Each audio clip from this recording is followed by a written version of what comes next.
एक रज्जब नाम के मुसलमानों में हुए। उस समय दादू साहब महात्मा थे। किसी महात्मा ने रज्जब को पहले जन्म में उनको पकड़ा, लेकिन उनका काम नहीं हुआ और दूसरे जन्म में वो मुसलमान के घर आ गए रज्जब। अब रज्जब जब मुसलमान के घर आ गए, जब जवान हुए तो अचानक एक यानी मुसलमान की लड़की से प्यार हो गया। जब प्रेमियों प्यार हो गया, उनके घर परिवार वालों ने मना किया कि तुम इनके पास मत जाओ, लेकिन राजी करके धीरे धीरे यानी लड़की वालों ने और लड़का ने मिन्नत की माँ बाप से, परिवार वालों से, तो शादी को तैयार हो गए। जब शादी को तैयार हो गए प्रेमियों, तो बारात आ गई यानी लेकर के उस लड़की के वहाँ घोड़ी पर बैठे हुए थे रज्जब। और जब इतने में दादू महात्मा सामने से आ गए, उनको मालूम थी, वो त्रिकालदर्शी थे। अरे के रज्जब यहाँ किस लिए आया है और ये क्या करने जा रहा है? तो महात्मा जी सामने आ गए। बारात की यानी आतिशबाजी चल रही थी, धूम धड़ाके हो रहे थे, नाच गान हो रहे थे। रज्जब घोड़े पर बैठा हुआ था। दादू महात्मा सामने पहुंचे, नजर से नजर मिलाई। नजर मिलते ही रज्जब से महात्मा दादू दयाल कहने लगे, रज्जब संग गज्जब भयो, रज्जब तूने गज्जब कियो और सिर पर बांधी मोहर। आए थे हर भजन को करे नरक की ठोर। जब दादू महात्मा ने कहा, अरे रज्जब तूने गजब कर दिया, तुम तो यहाँ जो तुम्हारा अधूरा काम था, उस अधूरे काम को पूरा करने के लिए इस संसार में दोबारा आए, भगवान का भजन करने के लिए आए। अरे तुम नरक में ठोर कर रहे हो। सेहरा को फेंक दिया, घोड़ी से रज्जब कूद पड़े और मुकुट फेंटा, सब फेंक दिया और आकर के पैरों में गिर गए और दादू साहब के साथ लगे। ऐसे होते हैं महात्मा प्रेमी। किसी भी महात्मा का इतिहास देखो तुम आप, ये तो हर फंदे से, हर मुसीबत से आपको छुड़ाना चाहते हैं प्रेमी, हर मुसीबत से। और ये संसार में भी आपकी मदद कर रहे हैं। ऐसे दयालु हैं कि हर कदम कदम पर आपकी संभाल संसार में भी कर रहे हैं। ये लोग भी बनाते हैं, परलोक भी बनाते हैं। भगवान ने कभी किसी को माफ नहीं किया प्रेमियों। ये शंका निकाल देना कि भगवान देवी देवता कोई आपको माफ कर दे। भगवान ने तो साफ शब्दों में कहा कि काल रूप में तिनकर भ्राता, शुभ और अशुभ कर्म फल दाता। भगवान ने तो साफ शब्दों में कहा, मैं कालों का काल हूँ, जो जैसा कर्म करता है उसको उसके कर्म की सजा देता हूँ। भगवान माफ नहीं करता है। भगवान न्यायकारी है, जज है, न्यायाधीश है। जैसा तुम कर्म करोगे वो तुम्हारे खाते में लिख रहा है और जैसा कर्म करोगे वैसा फल तुम्हें भोगना पड़ेगा। ये भगवान राम ने कहा। और हम अपराध दिन चिल्ला रहे हैं, तभी तो कबीर साहब ने कह दिया कि आग कहे पर जल जावे और खान कहे मुंह मीठा और राम कहे नर तर जावे तो परे कबीरा झूठा। कबीर साहब ने कहा कि राम राम चिल्लाने से अगर जीव की मुक्ति हो जाए तो संत महात्मा झूठे हैं। अगर आग आग कहने से भोजन पक जाए, दूध गर्म हो जाए, सब्जी बन जाए, खीर पुआ बन जाए, तो फिर 900 रुपया को सिलेंडर और 500-700 रुपया क्विंटल की लकड़ियां लेने की क्या जरूरत है? फिर तो आग आग के भोजन पक गो। और खान के मुंह मीठा, अगर चीनी गुड़ चिल्लाने से अगर मुंह मीठो हो जाए तो 40 रुपया किलो के दाम डालने की क्या जरूरत है? नहीं कह दो कि गुड़ गुड़ चीनी चीनी मुंह मीठो है, फिर क्या मतलब है? तो कबीर साहब ने साफ शब्दों में कहा कि आग कहे पग जल जावे, खान कहे मुंह मीठा और राम कहे नरतर जावे तो परे कबीरा। अरे योग करना पड़ेगा, भजन करना पड़ेगा, तब जाकर के काम बनेगा। यही बात भगवान कृष्ण ने गीता में कहा कि कर्म करे जा बंदे, फल की इच्छा मत करना इंसान, और जैसा कर्म करेगा वैसा फल देगा भगवान। यह है गीता का।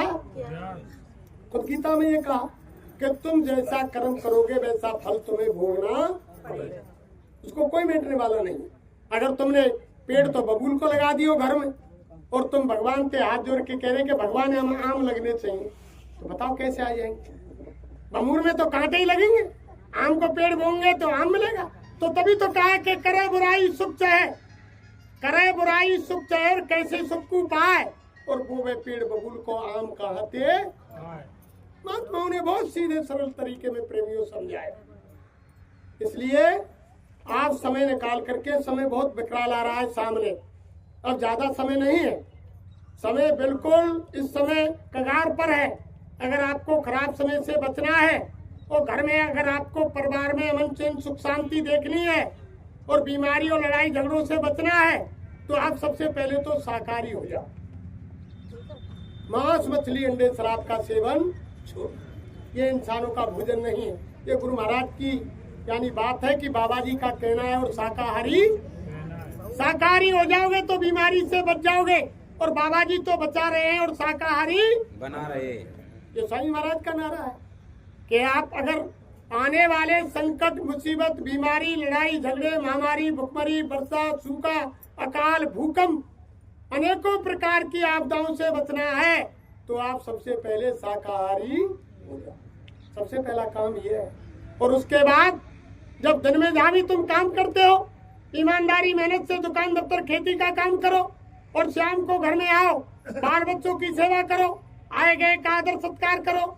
जब तुम्हारे पास संसार का कोई काम नहीं हो, खाट में लेट कर, बैठ कर, जमीन पर, कुर्सी पर, जैसे तुम्हें सुविधा हो वैसे सच्ची आत्मा से सच्चे भगवान का आध घंटा, 1 घंटा, 20 मिनट जितना समय मिले भजन कर लेना, उनको याद कर लेना, उनका चिंतन कर लेना, तो तुम्हारा लोक भी बन जाएगा और यानी परलोक भी बन जाएगा, और ये मनुष्य शरीर पाना तुम्हारा सार्थक हो जाएगा।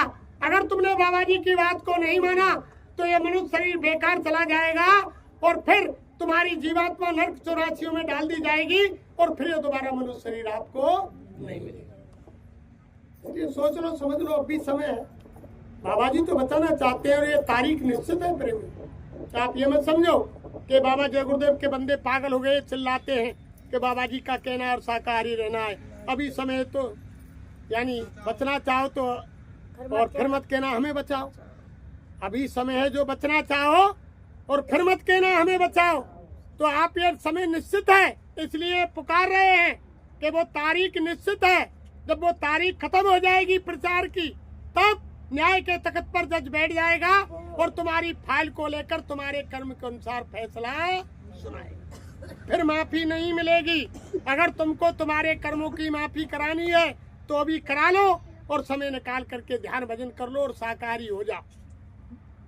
घर परिवार को शाकाहारी बनाओ, नाते रिश्तेदार को शाकाहारी बनाओ, अड़ोसी पड़ोसी को शाकाहारी बनाओ। जब तुम प्रचार करोगे प्रेमियों, और तुम्हारे कहने से अगर एक जीव बदल गया तो उसके बदलने का जो बोनस है वो तुम्हारे भजन के खाते में जोड़ दिया जाएगा। उससे बोनस मिलेगा आपको। जो नौकरी करते हैं ना कहीं फैक्ट्री में, तो वहाँ यानी आपको तनख्वाह अलग मिलती है, और जब कोई बढ़िया काम हो जाता है तो उसका बोनस अलग मिलता है। तो बाबा जी बोनस भी देते हैं। अगर तुमने साकार का प्रचार किया तो वो साकार का सारा प्रचार तुम्हारे भजन में कन्वर्ट कर दिया। बाबा जी कह रहे हैं, अरे बच्चा तुम भजन तो नहीं कर पाओगे, मुझे मालूम है, क्योंकि संसार की ब्याज लगी हुई है। चारों तरफ से हमारा मन और यानी चित्त और बुद्धि सब संसार में रमा हुआ है। घर परिवार में, मकान में, जायदाद में, गाड़ी में, घोड़ा में, बंगला में, नाती में, पोता में, खेती में, बाड़ी में, सब जगह रमा हुआ है। वो ऐसे ही थोड़ी निकलता है, समय लगता है। इसलिए बाबा कह रहे हैं कि तुम भजन तो नहीं कर पाओगे, लेकिन बैठो। अरे नकली तो बैठो, तुम्हारी रील तो तुम्हारे कैमरे में बन रही है कि मेरे बच्चे भजन कर रहे हैं, और जब रील बन जाएगी तो मैं फिर आपको ले जाने की गारंटी मेरी है। स्वामी महाराज कह रहे हैं कि तुम्हारी मुक्ति मोक्ष का रास्ता तो खुल ही जाएगा, फिर चिंता करने की जरूरत नहीं है, लेकिन काम तो करो। और जब भजन नहीं करेंगे, बैठेंगे ही नहीं, तो बच्चा फिर कैसे। कितना समय हो रहा है कोई बता है? वो समय तो एंड करो। तो देखो प्रेमियों, ऐसी शक्ति धरती पर ना कभी आई और ना कोई भविष्य में आने वाली है। इतने रहम दिल और इतना बड़ा पावर लेकर स्वामी महाराज आए हैं, जिन्होंने मन से कहा, रे बच्चा मैं इतनी बड़ी जय गुरुदेव नाम की जहाज लेकर आया हूँ। 5 नामों की नहीं कही स्वामी जी महाराज ने, जय गुरुदेव नाम की कही कि मैं जय गुरुदेव नाम की इतनी बड़ी जहाज लेकर आया हूँ। तो मैं जहाज में बैठ जाओगे फिर भी स्थान खाली रह जाएगा, सारा संसार बैठ जाएगा, सारे संसार की जीवात्माएं बैठ जाएंगी, फिर भी उसमें स्थान खाली रह जाएंगे। अरे बच्चा फिर क्यों आप अविश्वास कर रहे हो? स्वामी महाराज ने कहा, क्यों कर रहे हो फिर? अरे जय गुरुदेव नाम को पका लो। जब ये नाम पक जाएगा, अंत समय जब वो संकट मुसीबत का वक्त आएगा तो और कोई नाम तुम्हारी जबान से नहीं निकलेगा, यही निकलेगा। और संसार से तो तुम डरेंगे तो कोई काम नहीं हो। अब बहुत से आमे वे करें बार बार, एक पुत तो जय गुरुदेव कर देंगे और फिर कहेंगे कि राम राम, इनकी जय गुरुदेव, वे कहेंगे राम राम, कहें जय गुरुदेव, वे कहें कि अंकल तू राम राम क्यों ना बोले। मैंने कही भाई इस समय भक्त का नाम, भक्त का महात्मा, भक्त की दवाई और भक्त का गुरु, भक्त का डॉक्टर, आई समय की चीज चाहिए ना। राम त्रेता में आए, राम से पहले कौन था? हम उनसे कहें कि राम से पहले कौन को नाम ले, तुम बताओ। राम से पहले तो काऊ को नाम लेते होंगे। जब गुरु महाराज ने मन से बताया कि हर के 1000 नाम, कृष्ण के करोड़ों नाम, विष्णु के असंख्य नाम, उनमें से एक ही जय गुरुदेव नाम, उसी परमपिता परमात्मा सर्वशक्तिमान शक्ति का नाम है जय गुरुदेव। ये इस कलयुग का जीता जागता जगाया हुआ नाम है ये जय गुरुदेव। और ऐसा समय विश्व के अंदर चंद दिनों में आएगा और जय गुरुदेव नाम का झंडा घर घर में लहराएगा। सबको जबरन बोलना पड़ेगा प्रेमियों, कोई चारा नहीं होगा। किसी भाई बहन को शंका हो, डायरी निकालो, नोट कर लो कागज में बाबा जी की बात। हम नहीं कह रहे, मजबूर होकर के महात्माओं की बात माननी पड़ेगी। जब समय मजबूर कर देगा, घर के कोने में तुम बैठकर रोओगे। जब महात्माओं की बात याद आएगी कि उस दिन बाबा जय गुरुदेव ने ये कहा था, और जब महात्माओं की बात तुम्हें मजबूर होकर के माननी पड़ेगी, और घर में रोते रोते तुम्हें जब महात्माओं की बात मजबूर होकर माननी पड़ेगी और तुम्हें मजबूर होकर के जय गुरुदेव बोलना पड़ेगा, कोई चारा नहीं होगा। मजबूर होकर के आओगे, और जब मजबूर होकर के आप बोले तो फिर क्या फायदा होगा? फिर कोई फायदा नहीं होगा। फायदा तो अभी है। कहा यानी कहा वर्षा कृषि सुखाने और समय चूक पुन, यानी क्या पछताना होता है? फिर समय निकल जाएगा जब, और जब बरसात खेत सूख गो, फिर बरसात कितने को हुआ करो, हरे हुए का जीवन हमारा नहीं। इसलिए अभी भी समय है प्रेमियों। इसलिए हम आपसे कह रहे हैं, हमारा कोई स्वार्थ नहीं कि हम स्वार्थ के वशीभूत कह रहे हो कि हमें कोई वोट मांगने हो, कि आपसे कोई नोट मांगने हो, कि हम कोई सरपंची को, MP MLA को चुनाव लड़ रहे हो। ये जय गुरुदेव बारे कि चलो यार बहाने से वोट तो दे देंगे। अरे बाबा जी महात्मा तो सबकी भलाई की बात करते हैं, जो कहा कि आग लगी आकाश में और बरस रहे अंगार, और संत जो होते नहीं तो जल मरता संसार ही जल जाता था। तरवर सरवर संत जन और चौथो वर्षे में, और परमारथ के कारण चारों धारी। ये तो परमार्थ के लिए अपना शरीर धारण करके जमीन पर आते हैं प्रेमी। जितनी भी शक्तियां आई, जितने भी संत महात्मा आए, और जिनको हम आप भगवान मानते हैं, उनको लोगों ने कष्ट दिया। भगवान राम को 14 वर्ष का वनवास दे दिया, भगवान कृष्ण को मार मार के मथुरा से द्वारका भगा दिया, और जितने भी संत महात्मा धरती पर आए, पलटू साहब की झोपड़ी में आग लगा दी, जिंदे जला दिए, शम्स तमरेज की खाल खींची गई, और गुरु नानक साहब से चक्की पिसवाई, ईसा मसीह को क्रूस पर लटका दिया, गोसाई महाराज को काशी में नहीं रहने दिया, हमारे गुरु महाराज को 21 महीने जेल में डाल दिया। ये संसार हमेशा जितनी भी यहाँ कोई अवतारी शक्ति, जितने भी महात्मा संत महात्मा धर्म के प्रचार के लिए आए, इन दुनिया वालों ने सबको परेशान किया। कोई दूसरा काम किसी ने किया ही नहीं। मीराबाई को जहर दे दिया, सुना ही नहीं, किसी को बख्शा ही नहीं। तो ये संसार तो ऐसा है, अगर तुम इसकी तरफ चलेंगे तो काम खराब हो जाएगा। इसलिए इनकी बात मान लो। और आज जो भाई बहन भजन नहीं करते हैं, आज यह संकल्प लेके जाएं कि हम यानी भजन करेंगे हर संकट में, मुसीबत में, यानी 24 घंटे में 10 मिनट, 20 मिनट, आध घंटा, 1 घंटा सुबह शाम नहीं कर सकते हो तो एक समय तो जरूर करो। आज संकल्प लेकर जाओ। भाई हम शरीर रक्षा के लिए भोजन 3 समय करते हैं, सुबह दोपहर और शाम। सुबह नाश्ता करो, फिर दोपहर को भोजन किया, फिर शाम को भोजन किया। और ये शरीर नाशवान है, और इस शरीर की कीमत भी जीवात्मा के पीछे है। शरीर से जीवात्मा निकल जाएगी तो इसकी कोई कीमत नहीं है। फिर इसमें तुम कितना भी भोजन डालो, कितना भी पकवान डालो, कितने भी काजू किस्में डालो, कुछ भी डालो इसमें, फिर ये ना डोलेगा ना बोलेगा। तो इसकी कीमत आत्मा के पीछे है। हमने जो काम किया शरीर का किया, आत्मा का आज तक कोई काम नहीं किया। तो प्रेमियों, आत्मा का भोजन यानी भगवान का भजन, भगवान का चिंतन और भगवान का ध्यान। आज संकल्प ले लो कि हम घर में बैठ करके एक समय, 2 समय नहीं तो एक समय जरूर भगवान का भजन करें, तब ये मनुष्य शरीर तुम्हारा सार्थक होगा। और अगर आपने भजन नहीं किया तो बच्चे पैदा करने में लगे रहे, घर मकान बनाने में लगे रहे, और यानी नाते रिश्तेदारों के उसमें लगे रहे, घर परिवार के झंझट में लगे रहे, तो समझ लो कि जानवर पक्षी में फिर कोई अंतर नहीं। वे भी अपना काम करते हैं, बच्चे पैदा करते हैं, उनकी परवरिश करते हैं, देखभाल करते हैं, दूर दूर से दाना ला करके चुग्गा देते हैं। तो जिन कामों को जानवर पक्षी कर रहे हैं, उन्हीं कामों को हम आप मनुष्य शरीर पाकर करें तो जानवर पक्षी और मनुष्य में फिर कोई अंतर नहीं। इसलिए हमारी तो सबसे हाथ जोड़ के यही विनती प्रार्थना है, सबके चरणों में अपना मस्तक रख के कि आज गुरु महाराज के दरबार में संकल्प लें कि हम आज से भजन करेंगे, जीवात्मा को खुराक देंगे। आज तक तो हमने शरीर का काम किया, जो भी हमने यानी अच्छे अच्छे भोजन किए, अच्छे अच्छे कपड़े पहने, और यानी साबुन तेल क्रीम पाउडर से नहाए, और यानी जो भी हमने श्रृंगार किया इस शरीर के लिए किया, मकान बनाए शरीर के लिए बनाए, गाड़ी घोड़ा खरीदे शरीर के लिए खरीदे, और यानी औलाद पैदा की शरीर के लिए की, लेकिन आत्मा का काम नहीं किया। आज संकल्प लो कि आज से हम हमारी जीवात्मा का काम करें। यही सच्चा काम है। आज जो हम सत्संग सुनने के लिए, मालिक की चर्चा सुनने के लिए आए हैं, ये मनुष्य जीवन का सच्चा काम है। और दूसरा भगवान का भजन।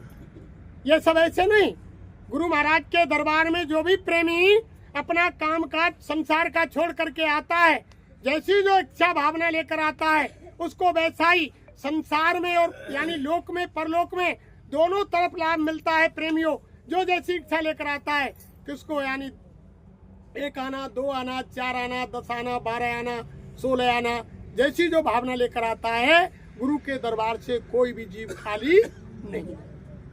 ये ऐसा दरबार है। तो आप सभी प्रेमी भाई बहन आज संकल्प लेकर जाएं और मालिक के नाम को, फिर समय हो गया, एक बार जोर से आवाज लगाएंगे जिससे यमराज की छाती में जाकर धक्का लगे कि जय गुरुदेव आश्रम डेरा में और आज गुरु महाराज की, बाबा जी की चर्चा। जय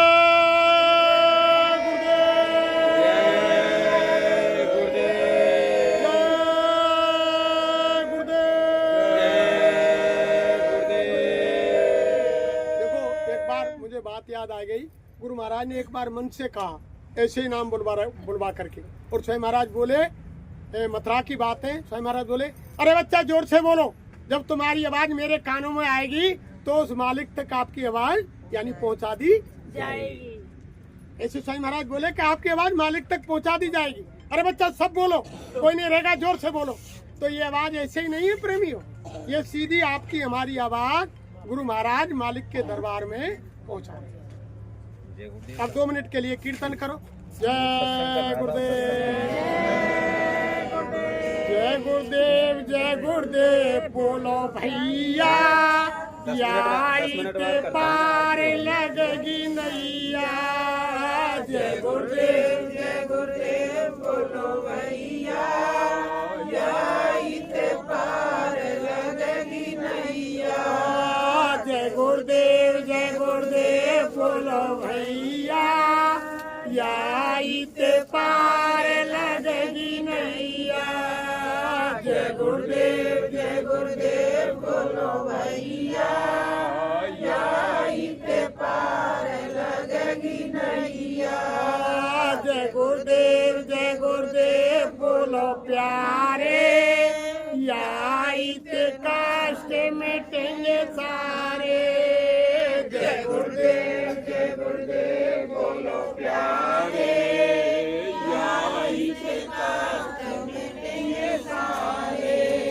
जय गुरुदेव, जय गुरुदेव बोलो प्यारे, याईते कष्ट मिटेंगे सारे। जय गुरुदेव, जय गुरुदेव बोलो प्यारे, याईते कष्ट मिटेंगे सारे।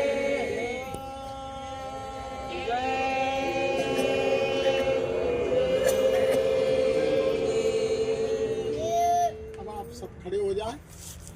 और देखो ये कार्ड हो रहा है,